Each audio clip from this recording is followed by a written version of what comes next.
Mas mapapadali na ang mga social services sa Bangsamoro Autonomous Region in Muslim Mindanao o BARM dahil inilunsad na roon ang Bangsamoro Card kung saan ang tulong pinansyal ay maaari nang matanggap ng cashless online.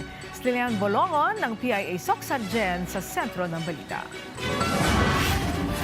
Sa layuning mas maisulong ang mabilis at ligtas na pamamahagi ng social assistance sa mga benepisyaryo, nakipagtulungan ang Ministry of Social Services and Development o MSSD ng Bangsamoro Government sa GCash para sa paglulunsad ng Bangsamoro Card. Sa ilalim ng inisyatiba, makatatanggap ang mga benepisyaryo ng customized social protection cards na pinapagana ng naturang online payment app. Magsisilbi itong identification card at cashless payment tool kung saan dito maaaring makatanggap ng ayuda ang holder, mag-withdraw, makabili ng mga produkto at iba pang financial transactions. In partnership with the Development Bank of the Philippines, we successfully piloted this initiative among our child development workers, parasocial workers, and learners from the Center for Persons with Disabilities. In 2025, we further strengthened this vision, which introduced the concept of the Citizen Card. Inspired by this innovation, the Bangsamoro Card was born, a local government ID that also serves as an ATM card and a gateway to digital financial services.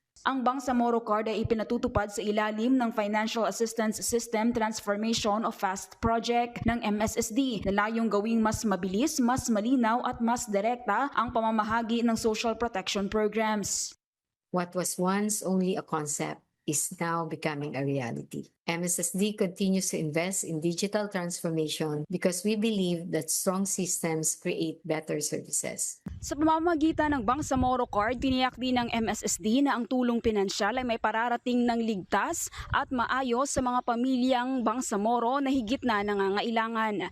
Mula rito sa Cotabato City BARM para sa Integrated State Media, Lian Bolongon ng Philippine Information Agency, Soksadjen.